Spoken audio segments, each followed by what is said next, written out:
सिद्धि माँ ने की एक चौंकाने वाली भविष्यवाणी। हेलो फ्रेंड्स, आपने अब तक हमारे चैनल को लाइक शेयर फॉलो नहीं किया तो जल्दी से कर लें ताकि हर अपडेट आप तक बिना मिस हुए सबसे पहले पहुंचे। सीरियल तुमसे तुम तक में आने वाले एपिसोड में अन्नू और आर्य के दिए मिलते हैं। सिद्धि माँ चौंकाने वाली नियति की भविष्यवाणी करती है।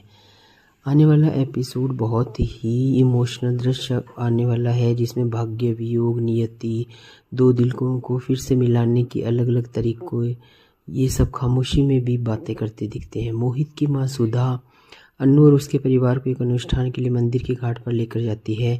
वातावरण शांत है, दियों की रोशनी से जगमगा रहा है, मंदिर की घंटियों की गूंज पानी पर सुनाई दे रही है। सुधा मोहित और अन्नू को अनुष्ठान के बारे में समझाती है और उनसे दिए जलाकर झील में बहाने को कहती है।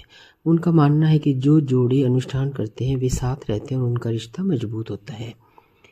अन्नू और मोहित विधि पूर्वक अपने दिए पानी में बहा देते हैं। देखने में सब कुछ शांत और शुभ लगता है, लेकिन अन्नू का मन बिल्कुल भी शांत नहीं है। विधि करते समय भी उसका मन आर्य की ओर भटकता रहता है। वो मन ही मन प्रार्थना करती है कि आर्य के जीवन में जो भी अंधकार है, जो भी दुख है, जिसके लिए वो खुद जिम्मेदार मानती है, और वो सब दूर हो जाए और उनके जीवन में खुशियाँ आ जाए। इसी समय भाग्य एक ऐसा क्षण रचता है कि आर्य उसी घाट के दूसरे किनारे पर मौजूद होता है। उसे ये पता ही नहीं है कि अन्नू भी आसपास है। वो एक दिया जलाकर पानी में बहाता है।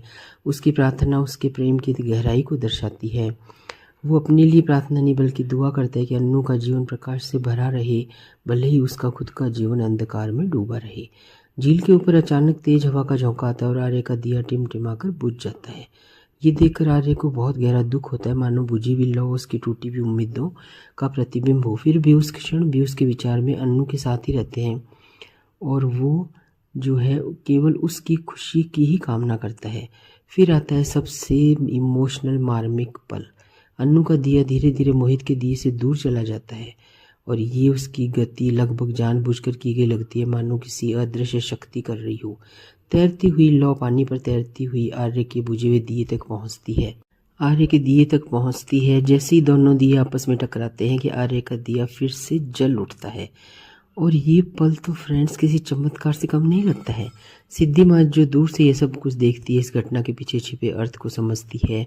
उनके चेहरे पर हल्की दो ज्वालाओं का मिलन कोई संयोग नहीं बल्कि नियति का संकेत है। उन्हें विश्वास है कि चाहे कितनी भी बाधाएं आ जाएं, अन्नू और आर्य के रास्ते फिर से मिलने वाले हैं। हालांकि अन्नू और आर्य इस पल के पूरे महत्व से अनजान है, लेकिन हमें तो ये लगता है कि शक्तिशाली दृश्य संदेश दे रहा है कि प्यार भले ही परिस्थितियों के कारण अलग हो गया हो, फिर भी अपना रास्ता वो आखिर ढूंढ ही लेता है। आने वाला एपिसोड लगता है बहुत ही ज़्यादा खुशियों वाला